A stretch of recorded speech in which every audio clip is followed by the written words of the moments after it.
Born in the darkness of the dungeon, raised on monster's milk, underestimated by all. But Kim Jinwoo will conquer every labyrinth alone. Deadly beasts, treacherous guards, nothing can stop him. The Snake Emperor forging his own legend. The decades-long war between the surface and the depths finally concluded, resulting in a hard-fought victory for humanity. As the labyrinth masters surrendered, they released their captives, but amongst the survivors were infants born in the absolute darkness. Dungeon babies who were raised on monster's milk after their mothers perished. These children possessed otherworldly strength, leading the rescuing soldiers to question if they were even human as they brought them into the light. Fast forward to the present, and a film crew is dragging Kim Jinwoo back into the abyss, hoping to get rich by filming the second floor. They openly gossip right in front of him, mocking the fact that he's the only dungeon baby who notoriously refuses to enter the labyrinth, assuming his reluctance is due to being weak rather than having common sense. As they descend, Jinwoo warns the group to keep their guns holstered and avoid conflict to survive the trek. Naturally, the hired guards possess the survival instincts of a brick, dismissing his advice with condescending sneers about protecting the baby, while they chatter loudly in a death zone. When they stumble upon an injured underbeast, Jinwoo tries to sneak past, but the guards decide it's the perfect time to earn their paycheck by opening fire, completely ignoring Jinwoo's desperate scream to stop. Despite Kim Jinwoo's desperate command to hold fire, the trigger-happy guards unload enough ammunition to suppress a small army. The monster drops dead, and the group instantly transitions from terrified trembling to unearned arrogance, marveling at the scientific breakthrough that bullets actually kill things. Jinwoo tries to snap them back to reality, physically grabbing the leader to explain that their noisy celebration just rang the dinner bell for a much larger predator. He urges them to dump their gear and run while the beast is still distant. However, greed is a powerful drug. The guards listen to the approaching footsteps of death and start doing mental math, calculating that killing the new threat will make them millionaires. Realizing that you can't save people actively trying to win a Darwin Award, Jinwoo abandons the suicidal looters. He drags the filming crew away, but they are too dense to appreciate the rescue.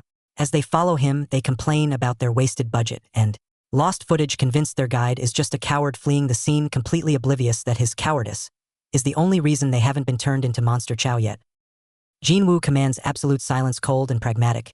He explains that the other group has effectively volunteered to be bait. The predators heard their gunshots and are already culling the herd. Right on cue, a massive set of jaws snaps shut in the darkness, reducing a straggler to calories with a sickening crunch. The panic is palpable through the camera lens as the reality of the dungeon sets in. Jinwoo doesn't waste time mourning. He draws his blade with fluid precision, his eyes glowing purple. As he prepares to engage, he dashes forward, activating weakness detection to dismantle the threat. Even as he fights, he justifies his ruthlessness to his horrified companion. The guards were walking blood beacons, and trying to save them would have been a suicide pact. The girl screams as the beast, a high-level wolf monkey that has no business being on the first floor, finishes its meal. The echoes of the initial gunshots ring out like a death knell, drawing in the rest of the pack. Jinwoo realizes they've been tracked by the entire family tree, and as the cave ceiling comes crashing down around them, the real hunt begins. The massive beast brought its fists down, intent on turning the girl into a permanent stain on the floor, but Jinwoo intercepted the attack with the casual annoyance of someone swatting a fly. Realizing the monster had friends, he scooped up the girl and warned her that a few broken ribs were better than being dead, before sprinting away at a speed that tested the limits of her internal organs. Behind them, the beast smashed the ground in a temper tantrum that reshaped the landscape. Once they found a quiet crevice, the girl didn't offer gratitude. Instead, she tearfully accused him of negligence, asking why someone with his strength let her entire team get wiped out. Jinwoo looked at her with the emotional warmth of a glacier and corrected her job description error. He was hired as a guide, not a babysitter. Her team was a collection of arrogant tourists who treated his safety warnings as mere suggestions, effectively speedrunning their own deaths. When she asked why he bothered saving her specifically, Jinwoo delivered the most romantic line possible: dead clients can't sign paychecks. As long as she was the one holding the money, he would keep her breathing. However, his tactical retreat had a slight navigation error. In his blind dash for safety, he had accidentally sprinted them straight into the labyrinth. Gravity abruptly decides to cancel the floor's subscription to existence, sending Kim Jinwoo and his client plummeting into the abyss. After a blackout that resets his consciousness, Jinwoo wakes up in the rubble with a throbbing headache and a left arm that has snapped like a dry twig. He quickly scans the area, realizing two things. First, he survived the fall, and second, his client didn't, which means his paycheck has tragically expired alongside her. He assesses his surroundings with the pragmatism of a man who just wants to go home, realizing he's fallen straight into the center of the labyrinth. He spots a massive stone crest of a snake on a sealed door and notes the silence, hoping the place is abandoned. Unfortunately, the dungeon has a strict no easy days policy. A colossal serpent manifests from the shadows, striking with a speed that barely allows Jinwoo to register the threat. Before he can even attempt to dodge, the beast is upon him. As the snake strikes, a mysterious system interface announces the snake's releaser, and a booming voice commands him to inherit the ominous underground or face death. Pinned down and staring into the maw of the monster, Jinwoo can only grit his teeth and curse the absolute absurdity of his situation. Kim Jinwoo woke up clutching his chest, shocked that the lethal venom coursing through his veins had apparently decided to take a day off. Not only was he alive, but his broken arm and body were fully healed, leaving him standing near the entrance in pristine condition while wondering who, or what, had patched him up. He quickly located Yoonju, who was still breathing but looked like she had gone 10 rounds with a semi-truck. Realizing no magical savior was coming back to finish the job, he hoisted her onto his back and sprinted for the exit, desperate to get her medical attention before she expired. Later, safe at home, Jinwoo watched the news report on the dungeon disaster that claimed 7 lives. He sighed, mostly relieved that his camcorder footage proved the guards' incompetence, saving him from a hefty fine. He then approached his sister Hyunji, who was visibly weeping. Possessing the emotional intelligence of a brick wall, Jinwoo assumed she was crying tears of pure capitalist joy over the money he left her. He handed her another envelope for her wedding, thinking he was nailing this brotherly duty, only to be ambushed by his father. His father wasn't grateful for the cash. He was furious. He screamed at Hyunji to return the money, treating the envelope like it was radioactive, because he knew Jinwoo had risked his life to get it. Jinwoo tried to lie, claiming he earned it safely at a convenience store, but his dad shut him down instantly. The older man made it clear that despite their lack of blood relation, he was insulted. Jinwoo thought so little of him, forcing the MC to finally apologize for his recklessness. Jinwoo tries to play the stoic provider, handing over a thick envelope of cash to help with his sister's wedding, but the gesture backfires immediately. Instead of gratitude, his foster father hits him with a heavy dose of guilt, calling him selfish. Not for hoarding money, but for thinking they'd happily spend cash he earned by nearly dying. The old man reminds him that family doesn't trade in blood money, a sharp contrast to the grim reality of most dungeon babies, who get adopted solely for government subsidies and end up in abusive households. Jinwoo realizes that despite his origins, he managed to roll a critical success on his adoption luck stat. Back in the safety of his room, the family drama is replaced by supernatural IT support. Jinwoo examines the snake tattoo on his wrist, which projects a holographic status window identifying him as the underqualified owner of Naga's Labyrinth. He connects the dots to the dungeon where he was originally bitten, realizing the system is treating real life like a poorly balanced RPG. Noting a blinking notification on the portal option, he does what any gamer would do and pokes the shiny button. The interface shatters like glass, dragging him through a spatial distortion and dumping him onto the cold floor of the labyrinth. He barely has a moment to admire the snake decor before he's ambushed by the same monstrosity he encountered previously. The creature moves with terrifying speed, forcing Jinwoo to abandon any thoughts of a warm-up. He realizes instantly that this isn't a tutorial. If he doesn't unleash his full power immediately, his second visit to this dungeon will be his last. Jinwoo prepared to fight for his life, only to be hit with a confusing promotion instead of an attack, as the mysterious entity declared him the 18,230th Snake's releaser and the new heir to the Naga throne. The entity promptly faded away, leaving Jinwoo screaming into the void that he didn't want a crown. He just wanted cash for his sister's wedding and hated labyrinths with a passion. His angry rant was interrupted by his sister's voice tearing through reality as a portal to his bedroom opened directly in front of him. Realizing the dimensional breach wasn't soundproof and that she was about to walk in on a dungeon boss room, he panic dived through the rift to body block the entrance. He landed back in his room, drenched in sweat and physically wrecked, while his sister Hyunji stared at him, confused by his sudden perspiration and lack of wardrobe change. Spotting his computer, she assumed her notoriously boring, hobbyless brother had finally taken up gaming, a misunderstanding Jinwoo accepted, rather than explaining he was now the king of the underground. As he reflected on how dungeon babies like him felt unnerved by peace, Hyunji apologized for making him go back to the dungeon for money, unaware of the chaos that had just ensued. Jinwoo ushered her out, pretending everything was fine, only to peek back through the closing fracture and witness a true tragedy. A goblin was happily looting his wallet from the coat he left behind. He stood frozen, staring into the void with the hollow expression of a man who realized he had survived a death match only to get robbed by a level 1 mob. He spins a lie to his sister, claiming his strange behavior is just the side effect of being deeply immersed in a new game. Hyunji, sweet and unsuspecting, buys the excuse, completely leaving the room with a smile while thinking her brother has finally found a passionate hobby. Once the door clicks shut, the facade crumbles. Jinwoo locks the room, whispers a guilt-ridden apology to the empty air, and dives straight back through the dimensional tear. He lands in the stone halls and immediately tears the place apart, searching through the loot pile like a desperate raccoon. The magical artifacts are safe, but the cash is nowhere to be found. A system window cheerfully informs him that while he was away, an imp broke in and stole the money. Jinwoo stares at the screen, furious at the absurdity of a dungeon monster stealing useless human paper currency. He questions the creature's economic literacy before collapsing onto the throne in defeat. The system, however, offers a predatory solution. To track the thief and the funds, he must synchronize with the Naga's Labyrinth. It's essentially a ransom demand. Realizing the marble in his hand acts as the control key, and with his sister's savings on the line, he sighs and accepts the terms. He presses the prompt, resigning himself to the endless pull of the dungeon, wondering if getting dragged into these dark mazes is simply the inescapable fate of a dungeon baby. Jinwoo sat on his makeshift throne, swiping through holographic menus with The enthusiasm of someone stuck in a customer service queue. He wondered why the promised gate hadn't appeared yet, casually noting that digging for imps manually would probably be more efficient than waiting on the system. Suddenly the room shook as the system finally acknowledged his qualifications, declaring him the Naga King and registering the snake's nest as his territory. A ringing voice echoed in his head as the labyrinth began to reorganize itself, pulling data directly from his synchronization. Massive debris lifted and reassembled, reconstructing the ruins into a towering solid structure. When the dust settled, Jinwoo stood in a slightly less dilapidated throne room. It was still dark and gloomy, but at least the stats confirmed he was the owner of this F-rank fixer-upper. While inspecting the menu, he spotted the new labyrinth entrance where a small unlucky imp was peeking inside.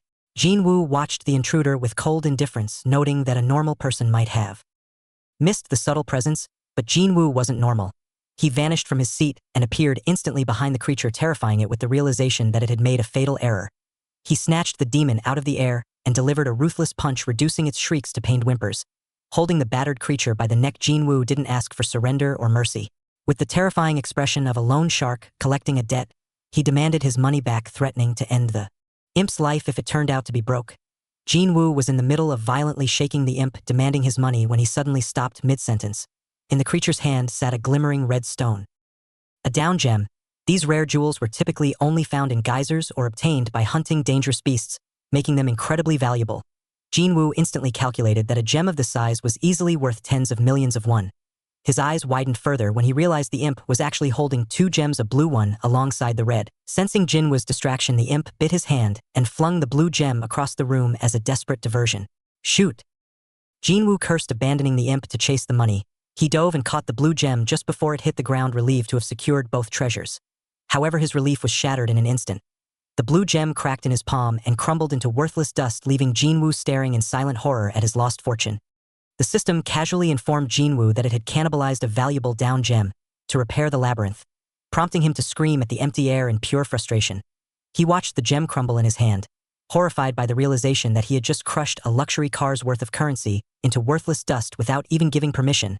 For days later, after haggling with a desperate goblin merchant to sell the remaining gem for 18 million won to cover his sister's wedding expenses, Jinwoo sat in his room watching the upgrade timer count down.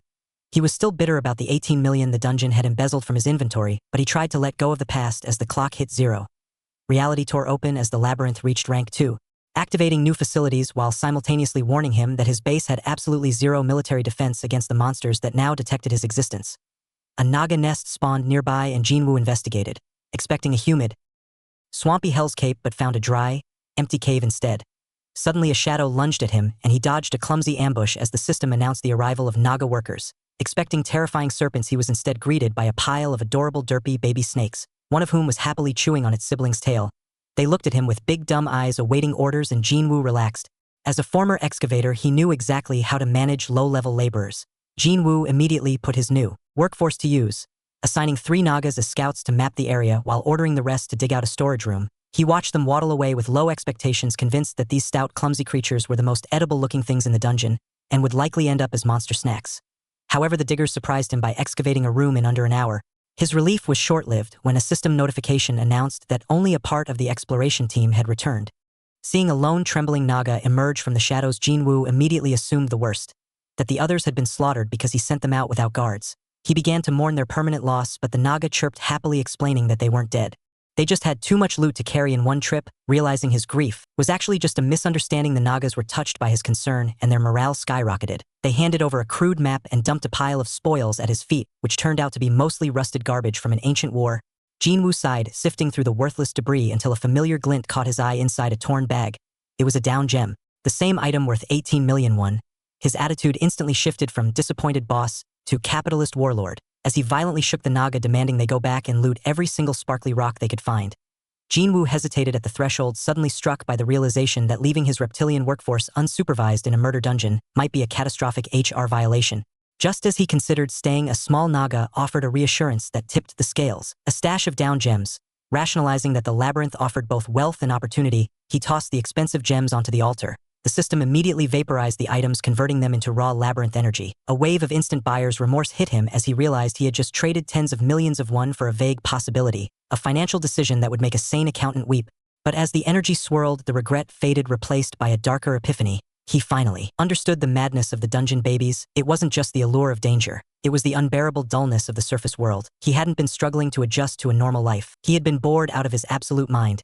Embracing his role as the tyrant these creatures needed, he turned to his wide-eyed subjects and promised them an empire. With a smirk and a dramatic flair, he unleashed his power, summoning the Naga to drown the geyser in glory. Jinwoo inspected his first summon, a Naga soldier that actually looked competent enough to hold a weapon without tripping over it. He immediately put it to work, ordering it to guard the storage like an underpaid security guard. Knowing he couldn't just burn through resources like a whale in a gacha game, he calculated his next move carefully. He decided to summon one more soldier, and a Naga made watching his down gem energy deplete. Suddenly, the summoning ritual flared with an intensity that cracked the very air, signaling that something unusual was happening. From the light emerged Dominique, a heroic rank Naga maid who radiated an aura far superior to the generic units. "Master," she projected directly into his mind, her telepathic voice startling him. Jinwoo stood there dumbfounded by the notification. He had triggered the mystery of Geyser, defying the odds to pull a high-tier unit with stats capable of surviving the deeper floors. Dominique wasted no time showing off her personality, eagerly asking for orders while deducing they were still stuck in the tutorial phase. Jinwoo, still processing that his new maid was smarter than half the people he knew, checked the unit menu one last time. Seeing the monthly maintenance fees of flowers and gems, he realized that even as a dungeon master he couldn't escape the bills. Jinwoo was taken aback when the Naga maid Dominique requested map permissions with the efficiency of a seasoned project manager. As they toured the cavern, she pointed out weak walls hiding mineral lodes and ideal spots for gathering stations, leaving Jinwoo wondering if she came with a strategy guide pre-installed.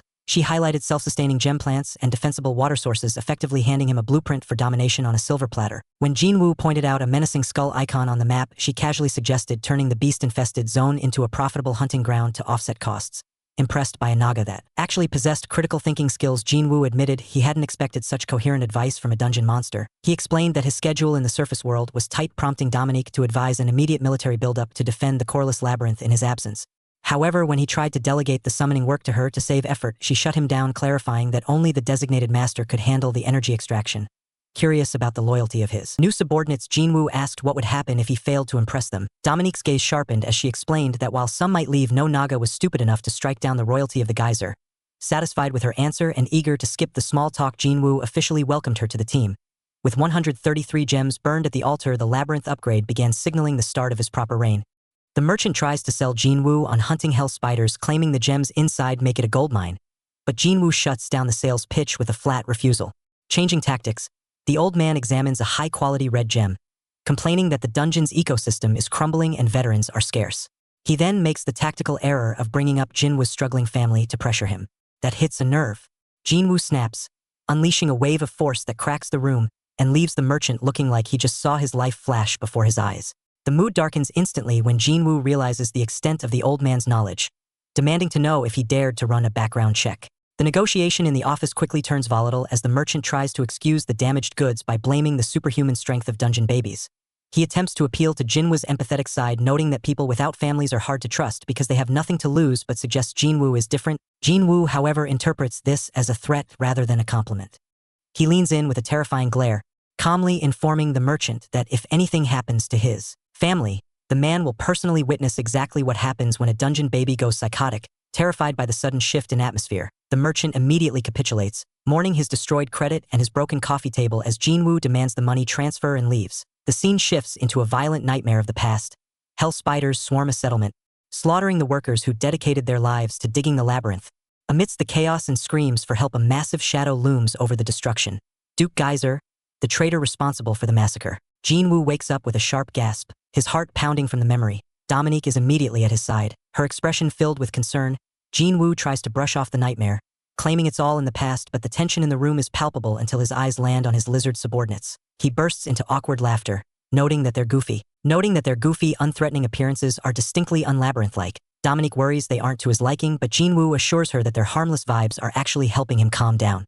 With his nerves settled by the cute distractions, he refocuses on reality, acknowledging that while the hell spiders are distant, other beasts from the deeper floors could still pose a threat to their current location. Jinwoo checked the upgrade status just as the countdown hit 0, finalizing the labyrinth's 3rd rank. The system rewarded him with new construction options, some workers, and a massive glowing labyrinth core that appeared in the room with the subtlety of a disco ball in a library.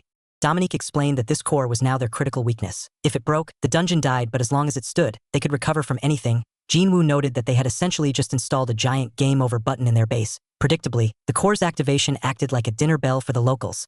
The system flashed a red warning. A swarm of 20 horned rats was 1 hour away. Dominique went into full panic mode, urging him to bolster their defenses, but Jinwoo was stuck staring at the price tags on the new units. With only 21 gems in his account and expensive summoning costs, the math wasn't looking good for his survival chances. Dominique quickly intervened with some crucial combat analytics. She revealed that a single Naga soldier could solo 4 rats, while warriors, archers, and mages scaled even higher in power. Realizing the exchange rate was actually in his favor, Jinwoo's anxiety vanished.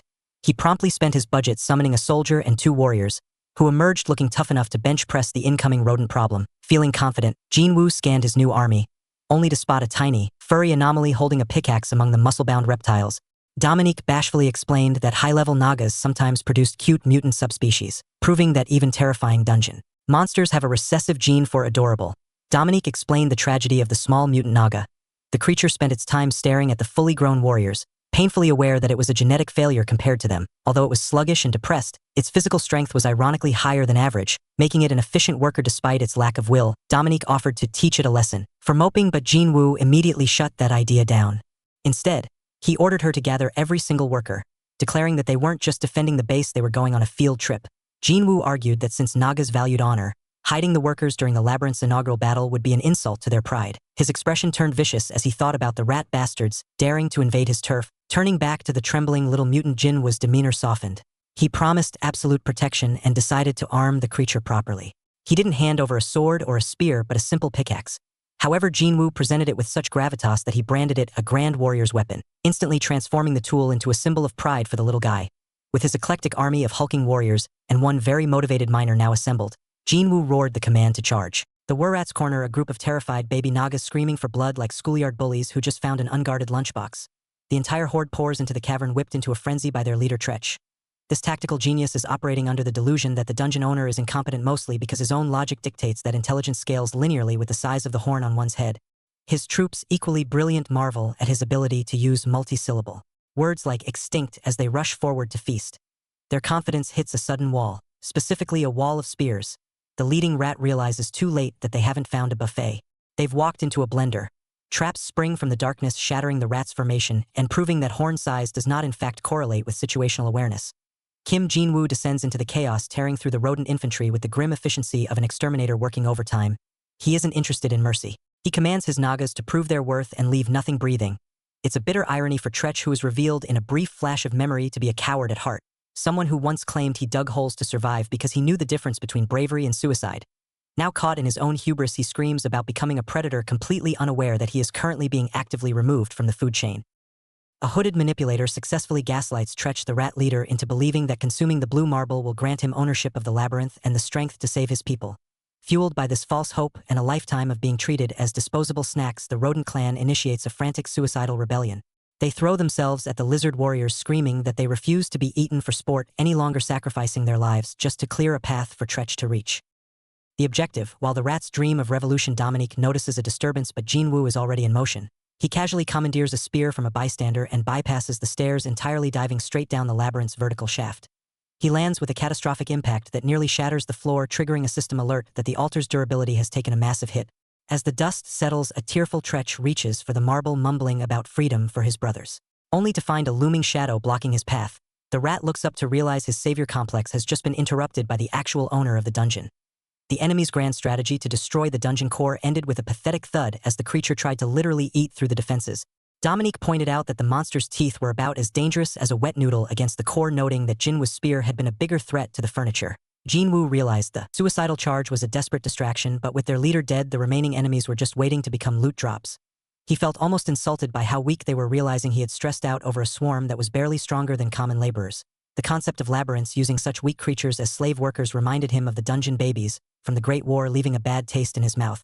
Deciding to treat this as a field test, he turned his attention to his own troops. The Nagas were impressive, utilizing their heavy tails as counterweights to move with terrifying agility, proving they would be a nightmare to fight against. Meanwhile, a hooded scout observed from the shadows, misinterpreting Jinwoo's tactical deployment as panic-induced ignorance.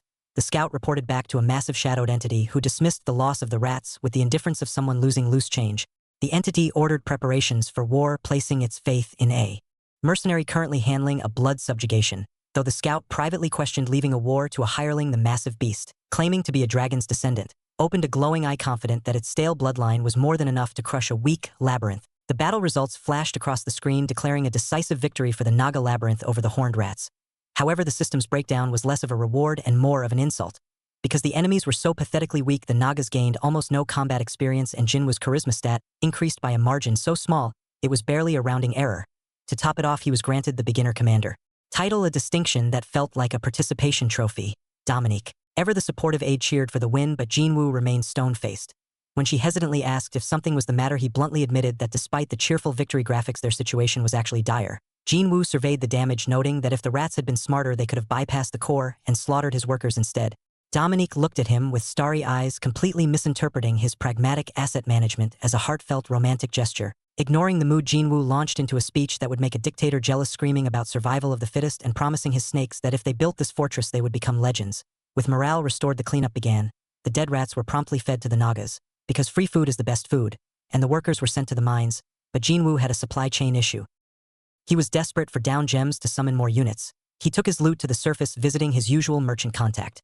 The merchant happily bought the horns, but then asked if Jinwoo had any down gems to sell. Jinwoo admitted he was dry. Mistaking Jinwoo's frustration for financial desperation, the merchant tried to recruit him for a dungeon raid, casually asking for his level. Jinwoo, with the energy of someone ordering a sandwich, dropped the fact that he didn't have a level because he was born and raised on the 12th floor. The merchant froze, realizing he wasn't chatting with a human hunter, but a dungeon native who had just casually strolled out of hell. At the employment agency, the broker attempts to educate Jinwoo on the hierarchy of dungeon babies. He explains that those from floors 1 to 3 are glorified heavy lifters, while floors 4 through 6 are effectively super soldiers.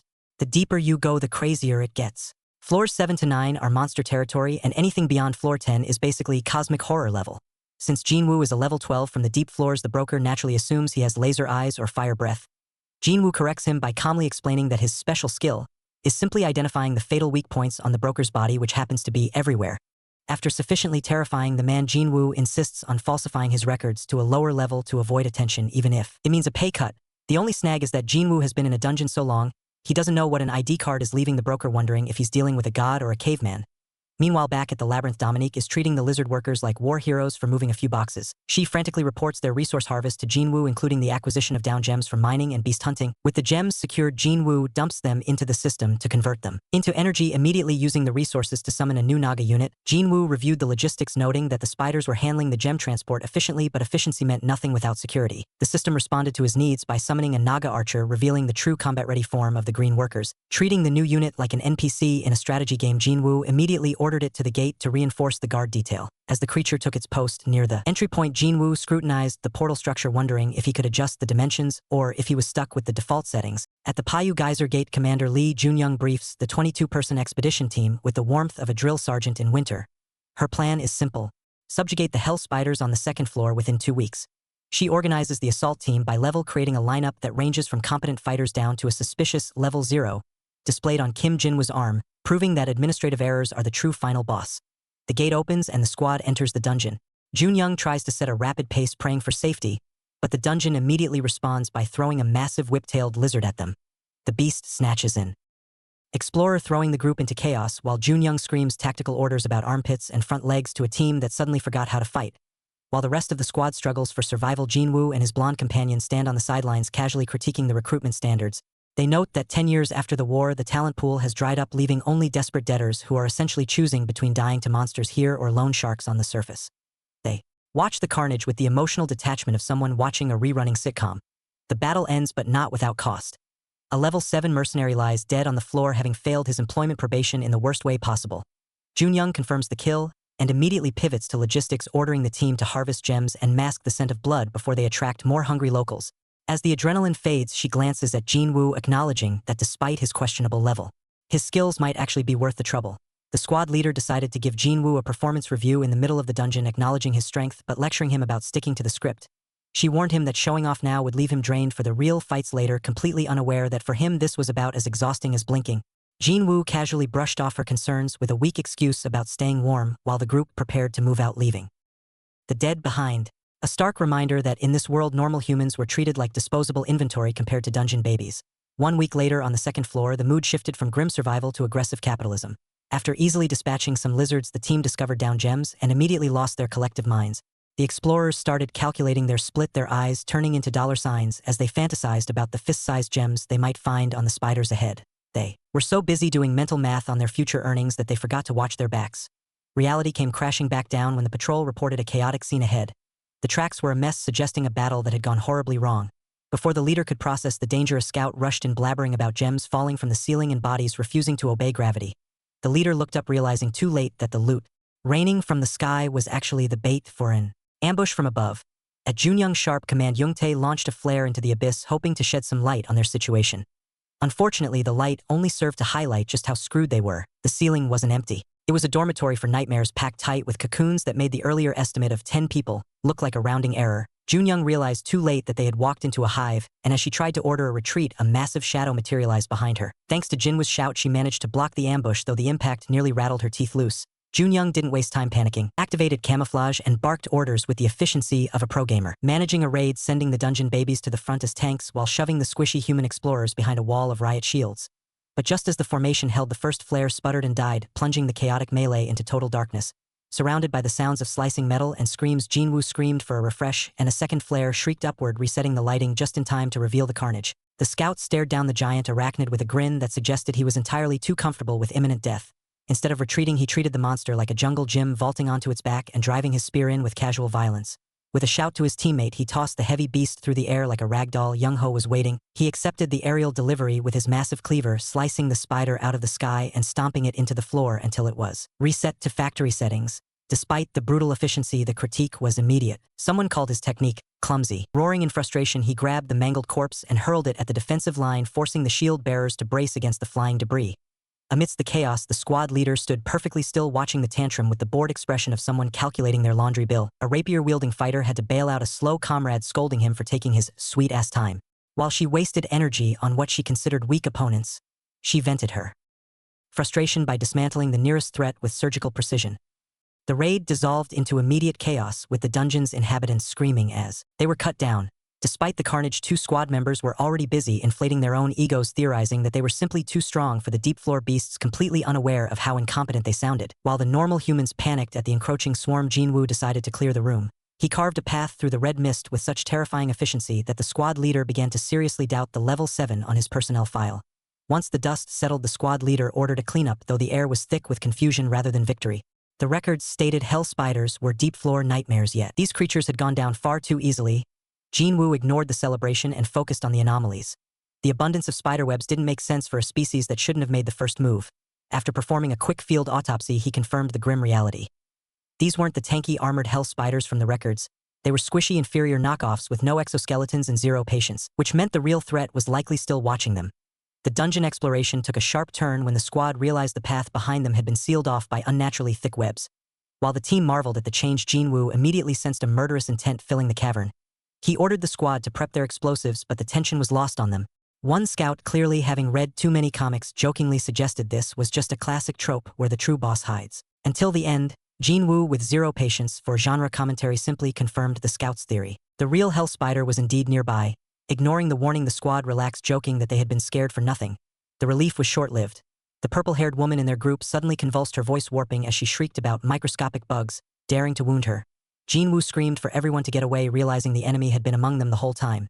The warning came a split second too late, instantly impaling the nearest squad member. Before the shock could even register, the monster's massive jaws snapped shut, turning the unsuspecting teammate into immediate XP and lunch. The cavern descended into instant chaos as the hell spiders revealed themselves, screeching a welcome that nobody asked for. The squad leader desperately tried to rally her troops, but morale took a critical hit the moment an unlucky explorer was snatched from the group, dragged screaming into the darkness, while begging for a save file reload that wasn't coming. Jinwoo, who had momentarily zoned out, snapped back to reality amidst the panic.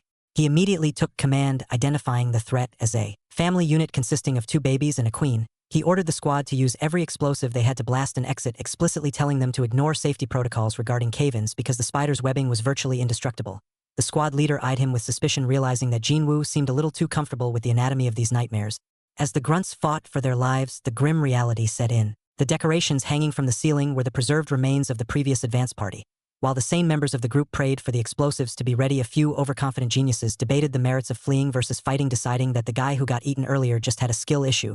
One particularly bright spark decided that now was the perfect time to test his melee combat against a giant arachnid charging in with all the confidence of a man about to be removed from the gene pool. Amidst the chaos, the squad's brawler decided that punching a giant armored insect with his bare fists was a brilliant tactical decision. He immediately regretted his life choices, screaming in frustration as his knuckles collided with a shell tougher than his own common sense. He cried out that the enemy was too hard, unwittingly providing the most poorly timed double entendre of the entire raid. Before the team could process the embarrassment, another multi-eyed nightmare descended upon the scouts. Frozen in fear, the support unit watched death approach, realizing too late that their survival instincts had apparently taken the day off. Jinwoo, having absolutely none of it, stepped into the fray. With a burst of speed, he intercepted the monster, his blade clashing against the beast's mandibles with a deafening impact. The sheer force of his defense left the onlookers stunned. One of the scouts stared blankly, genuinely questioning if the man saving them was actually human or just another monster wearing a grim expression. While the squad scrambled to regroup, Jinwoo held the line, his breath ragged, but his gaze unwavering, realizing that carrying this team was going to be more exhausting than the actual combat. Facing down two colossal arachnids, Jinwoo realized he couldn't afford to treat this like a friendly spar. It had been years since he last unleashed his electricity, and he decided these pests were the perfect conductors for a field test. He channeled a high-voltage surge through his blade and slammed it into the earth, creating a shockwave violent enough to be mistaken for a demolition charge. The sudden inferno confused the human squad, who scrambled to detonate their own explosives, completely unaware that the dungeon was simply reacting to Jinwoo's raw power. Amidst the falling rocks and electrical storms, Jinwoo herded the humans toward the breach. He calmly informed the squad leader that outrunning hell spiders was a statistical impossibility and insisted they leave him behind to hold the line. Before they could argue, he brought the ceiling down, sealing the exit with a massive pile of debris. To the squad, it looked like a noble sacrifice to buy them time. However, once the tunnel was sealed and the darkness returned, Jinwoo's demeanor shifted instantly. With the fragile humans safely removed from the equation, the real nuisances holding him back were gone. He turned to the spiders with a sadistic grin, mocking their confidence and explaining that he hadn't trapped himself in there to die. He had just cleared the stage so he could finally enjoy the slaughter without an audience. Space itself seemed to take offense at remaining whole, splintering violently as a jagged rift tore through the darkness. The phenomenon was helpful enough to identify itself, flashing the word portal overhead like a neon sign, just in case the giant crack in reality wasn't a dead giveaway. With a thunderous shatter, the fissure widened and the system mechanically announced that the gate was open. Jinwoo stood silhouetted against the blinding eruption of light, gripping his weapons with the casual indifference of a man about to turn a terrifying dimensional breach into a routine resource farming trip. Striking flesh, setting a violent tone immediately. As the scene widens, Jinwoo stands before a colossal multi-eyed monstrosity that fills the cavern darkness. However, rather than panicking, he calmly analyzes the situation, realizing the beast is essentially stuck in timeout. The cave is simply too narrow for its massive bulk to move without causing a collapse, which explains why it's just been staring at them like a creepy statue. Seizing the advantage, Jinwoo immediately shifts into raid leader mode. He splits the party efficiently. He will handle one of the active hell spiders, the warriors will take the other, and the rest will hold the defensive line. As the smaller spiders lunge with hissing screeches, Jinwoo parries their strikes with practiced ease. He calls out to his troops, dismissing the terrifying arachnids as nothing more than horned rats, to keep morale high, and orders a complete annihilation of the enemy. The squad charges into the fray. Even in the heat of battle, Jinwoo's priority remains clear. He orders Dominique to stay safely inside the gate, refusing to let his maid get chewed on by giant bugs. The Naga archers provide covering fire from the rear, and the cavern echoes with the satisfying crunch of exploding spiders as the team executes Jinwoo's plan to perfection. Jinwoo surveyed the battlefield with the critical eye of a foreman, surprisingly satisfied with the violence unfolding before him. The Naga archers were hitting with the force of artillery, and the infantry held the line effectively enough that he felt comfortable taunting the enemy, deciding it was time to grace the fight with his own participation. However, his moment of arrogance was cut short by a frantic telepathic scream from Dominique and a red alert that signaled the worst possible turn of events. The Spider Queen had entered the chat. A massive explosion of dust and debris sent Jinwoo skidding back as the Queen unleashed a screech that pierced the cavern air. The system immediately chimed in, helpfully informing him that the enemy's fear debuff had been cancelled due to the overwhelming combat force. The situation spiraled instantly. Red notification windows flooded Jinwoo's vision, logging fatal wounds and deaths among his Naga soldiers like a scrolling obituary. While Dominique and the archers managed to resist the status ailments, the front line was being chewed up. The Queen thrashed wildly, her immense power crumbling the cave walls and forcing Jinwoo into a desperate defensive dance. He screamed for his assistant amidst the chaos, dodging strikes that could flatten a tank. Dominique finally responded, her voice strained with panic. The gate was completely besieged by a swarm of inferior spiders threatening to overrun their entire operation. Jinwoo grit his teeth, realizing he had to move instantly or lose everything. The massive entity brings its limbs down with enough force to reshape the cavern floor, but Jinwoo weaves through the destruction with calculated annoyance. He realizes the beast has deliberately turned its back to the gate, fixating entirely on him. Leaving the creature alive to rampage is a luxury he can't afford, especially with the vulnerable workers and Dominique standing by. Jinwoo abandons evasion and scales the cavern wall, launching himself directly at the threat. He intercepts the monster's attack, his strikes landing with the weight of a freight train. As he grapples with the creature, crushing its carapace with his bare hands, he notes that its strength exceeds his memories of this dungeon level. A savage realization dawns on him as he pries the beast's jaws apart. The monster has been hoarding a powerful artifact, consuming its energy to buff its stats. With a terrifying grin, Jinwoo decides to forcefully reclaim the loot. He tears the creature open, ripping the power source and the monster's life away in a gruesome display of violence. The beast detonates into a cloud of gore and smoke. Jinwoo lands heavily amidst the debris, his eyes glowing in the dark, radiating an aura so intense that even his loyal Naga attendant can only watch in stunned silence. Jinwoo tossed a high-quality intermediate gem onto the altar, effectively bribing the dungeon mechanics to work in his favor.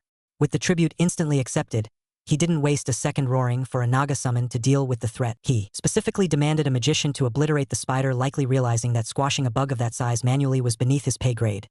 As the command was issued, the weak mystery of Geyser activated with a sharp chime, and a magical silhouette emerged from the light, proving that in this dungeon you get exactly what you pay for. A rare rank Naga magician is summoned to the field, but the reinforcements arrive just in time for the ceiling to start collapsing. Jinwoo watches the chaotic aftermath, realizing that while the magical bombardment successfully obliterated the small fry, the larger hell spiders merely shrugged it off.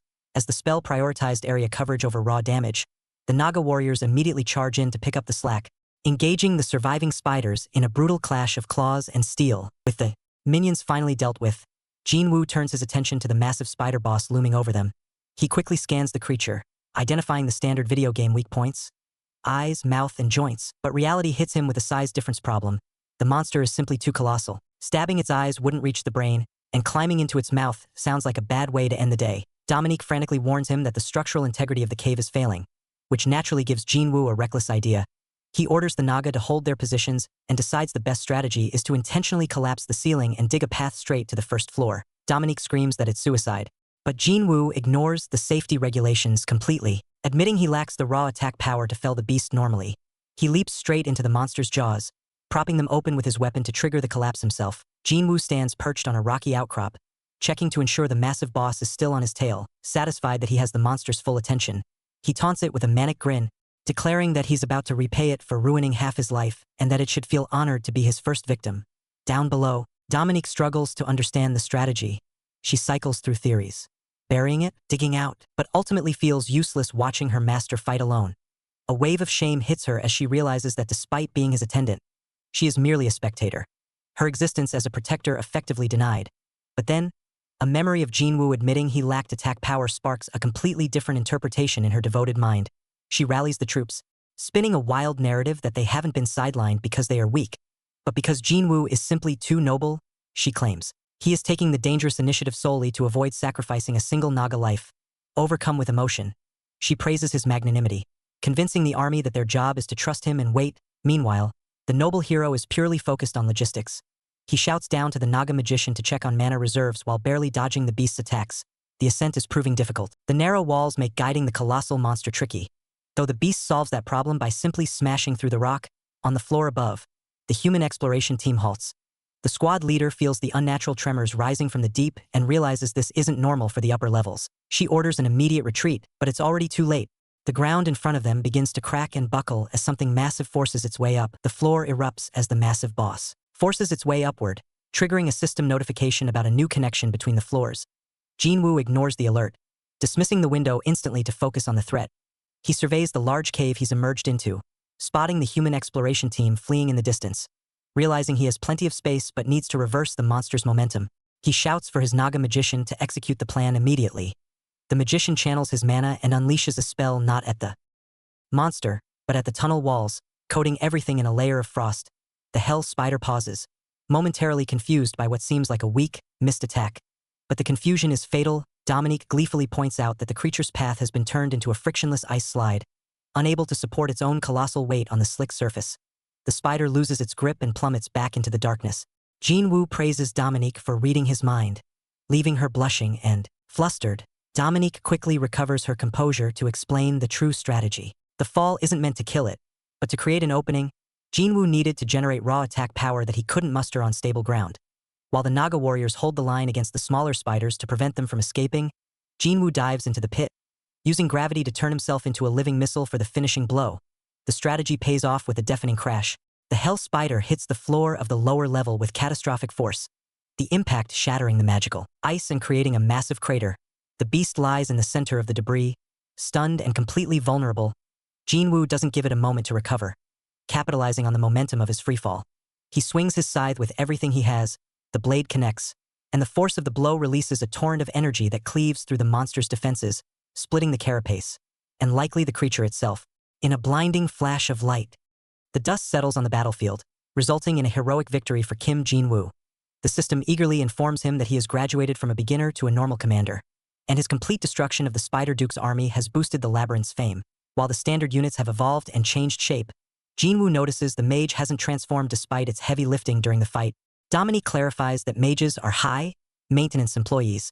They require a laboratory to level up properly, which can only be built once the labyrinth hits level 4. Jinwoo checks his pockets and tallies the loot: 6 good quality gems from the elite spiders and 44 from the fodder. Losing a soldier was unfortunate, but the profit margins are undeniable. He tosses 2 intermediate gems into the altar, kicking off the upgrade process, which will take a grueling 5 days to complete. Ever the pragmatist, Jinwoo pockets a handful of low-quality gems to maintain his cover on the surface, reasoning that returning empty-handed would look suspicious. He then turns his attention to damage control. The massive battle has created enough noise to attract every beast and explorer in the zip code, so he orders the Nagas to seal the area using the spider corpses and magic. The mage looks completely drained of mana, trembling like a leaf, but the rest of the squad gets to work hiding the gate with boulders. With the path to the first floor clear, Jinwoo decides to head out, immediately, calculating that a 5-day round trip aligns perfectly with the upgrade timer. Before leaving, he offers Dominique a compliment that lands somewhere between praise and an insult, noting that her improvisation saved his otherwise half-assed plan. Leaving his flustered maid and the troops with a promise of future rewards, Jinwoo climbs toward the exit.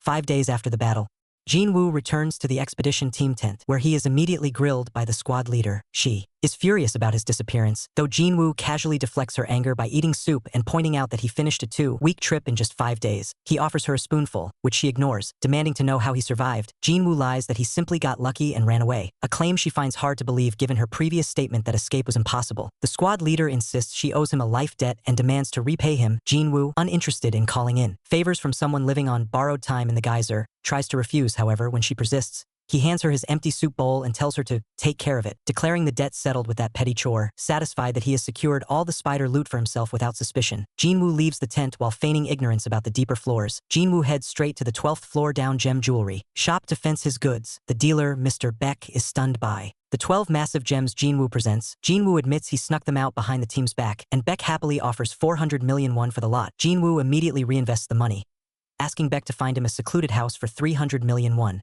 When Beck protests that he isn't a real estate agent, Jinwoo threatens to find another dealer, quickly forcing Beck's compliance. As a final condition, Jinwoo forces Beck to perform a fake phone call to Jinwoo's father. Beck shouts into the phone, pretending to be an employer at a jewelry shop to provide Jinwoo with a legitimate cover story for his time underground. The dealer finds the request ridiculous but plays along to keep his lucrative client.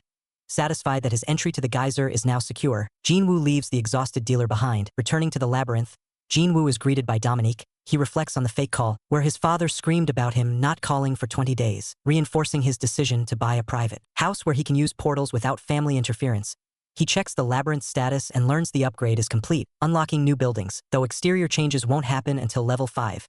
As he plans his next development steps, Dominique interrupts with shocking news. A guest has entered the labyrinth. A mysterious figure, part of a powerful party that traverses all labyrinths, greets Jinwoo as the new owner. The merchant arrived with a theatrical flair, claiming that news of Jinwoo's bravery in taming the Nagas and hell spiders had already spread far and wide. Dominique immediately whispered that the man was a liar, but warned that the black merchant monitored everything in the geyser region and likely controlled the area. She advised Jinwoo to act difficult to avoid being underestimated. The merchant, noticing the hushed strategy meeting, simply complimented Jinwoo on having such a sharp tendon. When Jinwoo asked for the creature's actual business, the merchant unzipped his bag and admitted that while he wanted to foster a friendly relationship, he was really just there to make sales. Jinwoo considered kicking the intruder out, but Dominique panicked, explaining that offending a black marketer would lead to them leaking sensitive information about the labyrinth, since they were already exposed. They had no choice but to play along. Resigned to his fate, Jinwoo agreed to shop. He was about to ask for specific items when Dominique cut him off with a crucial instruction. He must buy the very first item the merchant recommended.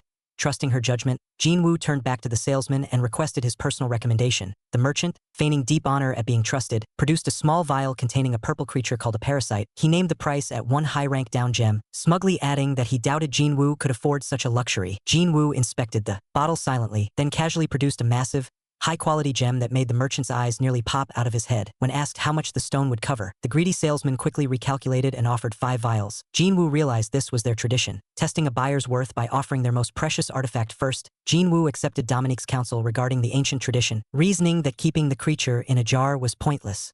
Trusting her judgment completely, he swallowed the contents. As the system announced the parasite was synchronizing with his body, Jinwoo remarked that he felt like he was drifting further from humanity. Though he cynically noted he was never particularly close to being human in the first place, deciding to ignore his existential crisis and the complicated merchant politics, Jinwoo immediately pivoted to work. He initiated the labyrinth upgrade he had been postponing, successfully pushing his domain from rank 3 to rank 4. The upgrade unlocked new facilities and military options. Though Jinwoo worried he might be rushing things, Dominique assured him that while normal owners, who were mostly agoraphobic shut-ins, needed to build armies slowly for protection, Jinwoo himself constituted 90% of their military power, allowing for aggressive expansion. Jinwoo pulled up the construction list.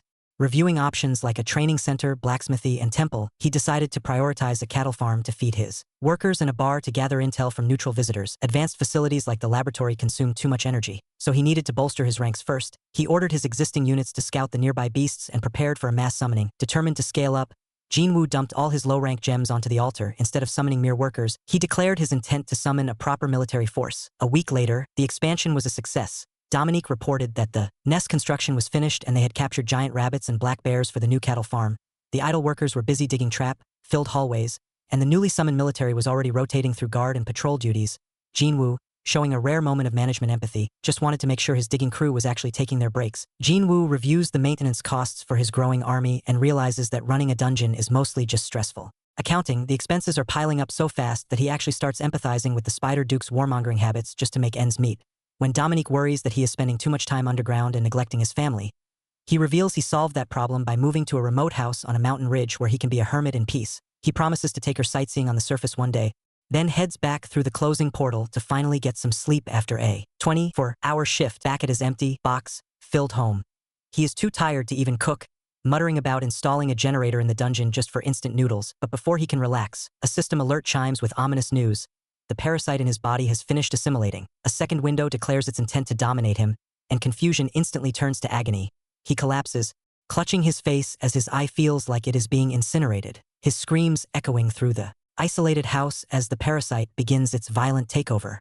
The squad leader arrives at a desolate house in the middle of nowhere, questioning if a human actually lives in such a wasteland, only to be answered by a blood-curdling scream. She kicks the door down to find Jinwoo on his knees, clutching his face as if he were trying to keep his skull from divorcing his jaw, surrounded by an ominous red aura.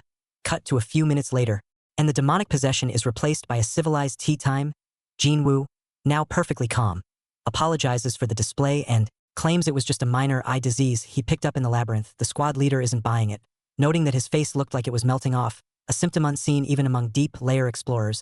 When Jinwoo casually admits he contracted it on the 12th floor, the Duke Spider's domain, she realizes he is one of the missing dungeon babies. Jinwoo internally sighs, realizing his cover is blown, but figures she is trustworthy enough not to be a problem.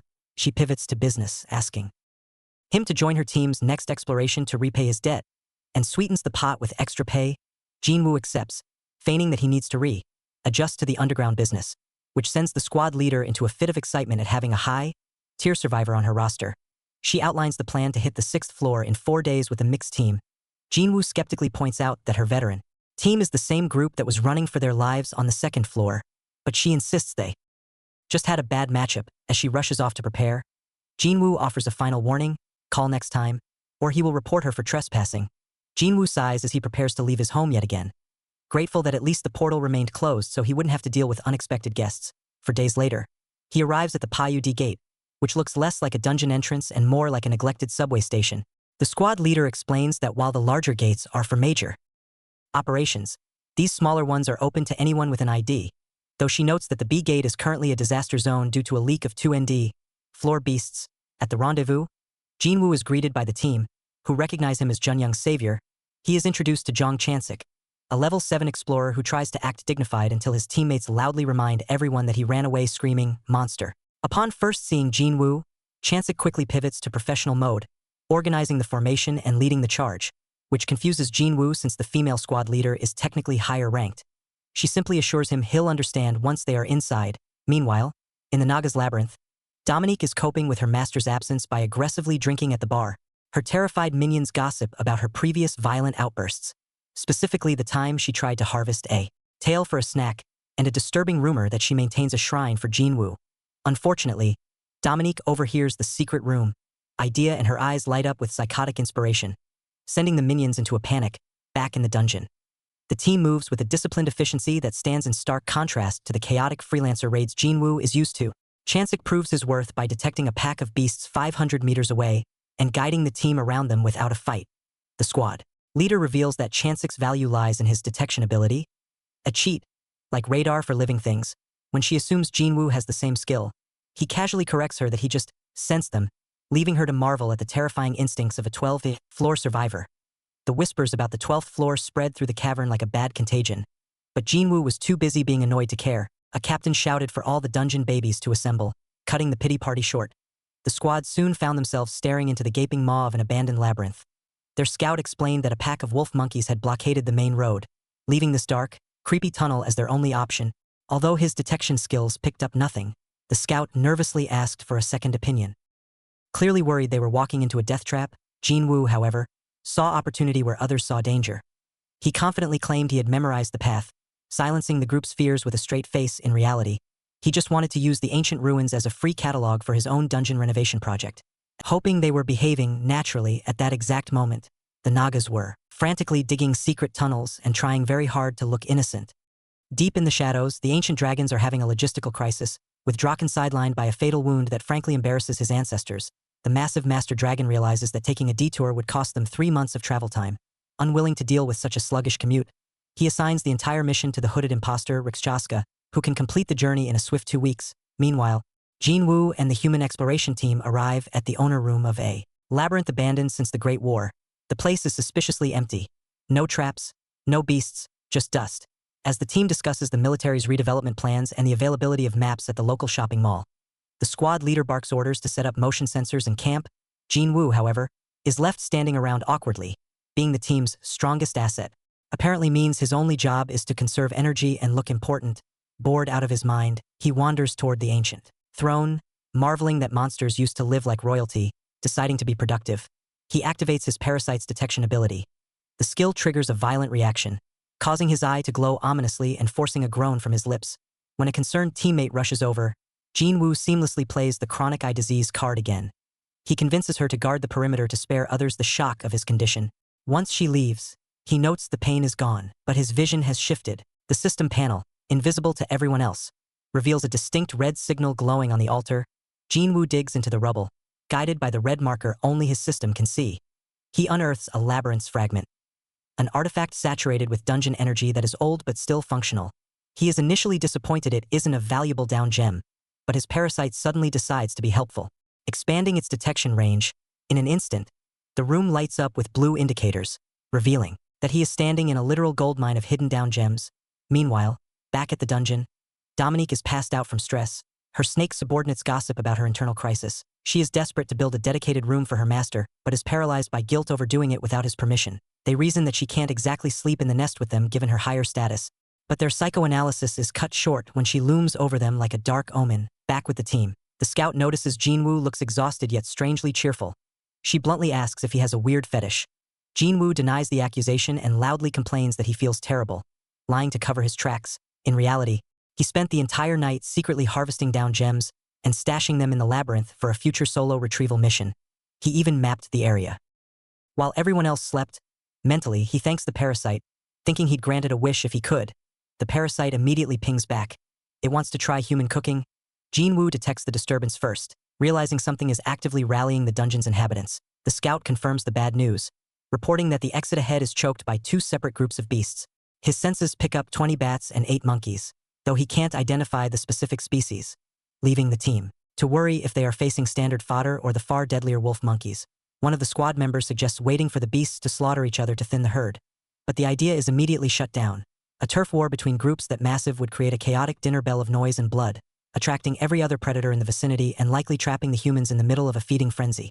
the realization that there are 28 mid-sized beasts fighting for territory on such a low floor sends the team into a panic, destroying their hopes of a peaceful descent. The squad leader attempts to salvage morale by laughing maniacally, dismissing the horde as nothing more than little bugs. Though the display is clearly forced, Jinwoo watches the performance with the blank expression of a man who just wants to go home, utterly unmoved by the danger or the bravado. Finally running out of patience with the strategy meeting, he lets out a heavy sigh and decides to accelerate the process. He draws his weapon, suggesting they stop talking and start clearing the path, casually volunteering to handle half the monster population himself. About 30 beasts flood the corridor, screaming for blood. The terrified scout braces for death, assuming his expiration date has finally arrived, but Jinwoo steps in to correct that assumption. With movements too fast to track, he carves through the horde, delivering single hit kills that drop the monsters before they even realize they're dead. The squad watches in disbelief. Usually, dungeon babies fight like feral animals, swinging wildly until something stops moving. But Jinwoo is different. He isn't overpowering them with raw stats, he's dissecting them, striking vital points with surgical precision while barely breaking a sweat to cover for him. The squad leader quickly invents a backstory, claiming Jinwoo hails from the notorious Scarlet Lion Marcus Labyrinth on the 7th floor. It's a terrifying place, deep and dangerous, which perfectly explains why he fights with such ruthless efficiency. The scout swallows the lie hook, line, and sinker, convinced that surviving such a hellhole would naturally produce a combat genius. Realizing they've just been standing around like audience members, the team finally remembers they have weapons and jumps into the fray to support him. Meanwhile, Jinwoo is internally confused. He's deliberately throttling his strength to blend in, yet his body feels weightless and the enemies move in slow motion. The system provides the answer. The parasite inside him has forcibly awakened his dormant potential, amplifying his weakness detection ability to absurd levels. Even while holding back, he sees every opening as if it were highlighted in neon lights. Utilizing the parasite's heightened senses, Jinwoo spots the beast's pulsating heart hidden behind its ribs and strikes it with lethal precision. The system confirms that the parasite has fully synchronized with him, prioritizing his survival above all else, a convenient, if slightly unsettling power-up. As the dust settles, the squad leader points out the awkward reality. Jinwoo and Dominique cleared 70% of the enemies by themselves, while the team whispers that he's a war hero or a god. Jinwoo realizes he might have overdone it and asks the leader to handle the excuses. However, the victory is short-lived. Chansik, the team's censor, detects a massive group of humans surrounding them. The squad leader grimly explains that in Geyser, laws don't exist, and scavenging off a tired team is standard practice. Realizing their ambush has been blown, the rival faction drops the stealth and approaches openly. Knowing her team is too exhausted to fight or run, the squad leader turns to Jinwoo and asks if he can handle the situation if it turns violent. Jinwoo agrees immediately, genuinely amused by the team's predicament and their reliance on him. As the enemy group emerges, their leader, a man with red hair and sunglasses, sneers at the squad, calling out Song Jongchul and mocking their previous failure against the spiders. A cocky, red-haired explorer blocks the path, mocking Jinwoo's group with the casual arrogance of someone who believes they own the place. He feigns politeness while making veiled threats about passing through, prompting the team to ask just who exactly this clown is. The answer is disappointing but expected. It's the Exploration Association. Behind the official-sounding name lies a government-backed cartel that monopolizes dungeon entrances, shaking down explorers under the guise of a just cause. It's a tyranny fueled by the geyser business, and membership is essentially mandatory for anyone who wants to work. Hearing that it all boils down to a greedy cash grab, Jinwoo decides he simply doesn't like them. The parasite initiates a combat evaluation, crunching the numbers on the opposition. The report is grim for everyone not named Jinwoo. The enemy force boasts 40 armed explorers and 9 dungeon babies, all visibly comfortable with violence. The simulation concludes that, in a direct clash, Jinwoo's allies would be massacred, leaving him as the sole survivor, staring down the squad of licensed thugs. Jinwoo's eyes begin to glow with a dangerous red light. Tactical disadvantages aside, these guys are really starting to get on his nerves. Subscribe and like the video for the next part.